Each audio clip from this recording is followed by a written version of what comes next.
Good morning, Naughty Love Movement. Welcome back. I'm your host, Nikki, bringing you the latest and trending topics, celebrity gossip, and recap on all your favorite reality TV shows. Before we get into today's video, please remember to hit that like, subscribe, and bell button so that you could be updated or reminded when I update content to my channel. And shout out to all my followers and my support thus far. I appreciate you all for supporting. Please continue to support and share my content. Today, I kind of have like a sad story. I know you guys are used to me being upbeat and out there about my commentary, but this story is near and dear to me because it's based on one of my favorite movies, ALPO Martinez.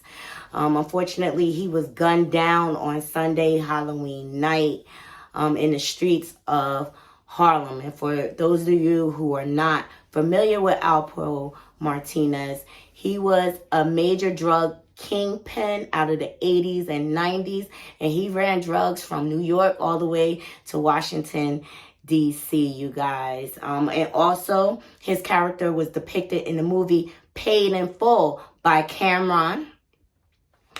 And also, Mekhi Phifer played Rich Porter, and ALPO is connected to Rich Porter because ultimately he was busted by the feds and confessed to 14 murders, including Rich Porter, you guys. And sources say that he claimed that he killed Rich because he was lying to him about their business and money. But there's just never any excuse for taking anyone's life. It's just inhumane. But unfortunately, street code, street life, that's the rules they live by. It's a dog-eat-dog world, and ALPO was one of those ruthless drug kingpins. He wasn't gonna stop at nothing. He would do anything to get what he wanted. Okay, and this story gives me very mixed emotion because on one hand, there's a lot of families that suffered at the hands of ALPO, suffered a lot of loss way too soon before the time came. And then on the other hand, ALPO has a family. You know, he comes from a family, and I'm sure he took care of a lot of people, you guys. And sources say, you know, following the shooting this past Sunday, he was seen throwing paraphernalia out of his truck. You know, and they found paraphernalia leading up to his truck.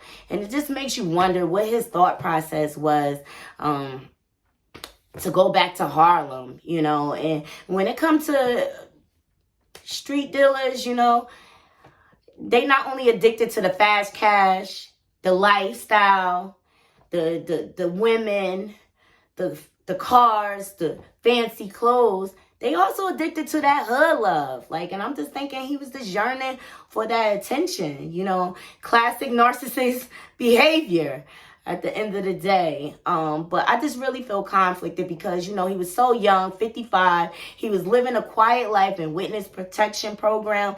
Sources can't confirm whether he was still enrolled in the program or not.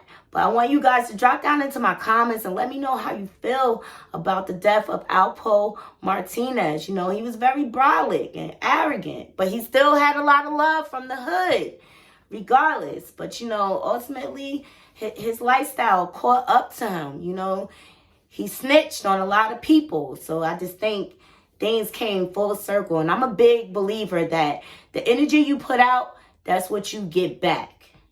You guys, and you know, it's no point in having fancy cars and money and clothes if you don't live a good life behind it. And besides, that's just material things. You know, the quality of person you are means everything. Everybody knows dealing with the drug game, it only leads you to two places: dead or in prison. And unfortunately, ALPO has had to suffer both consequences. I want to give a shout out to my sources. Shout out to HipHop Uncensored for dropping the story first thing Monday morning, and also the New York Post and the New York Times. I want you guys to be able to follow the story, so I'll add the links into my description box. But please remember to hit like, subscribe, and that bell button so that you can be reminded when I update content. Until next time, Nighty Crew. love. One.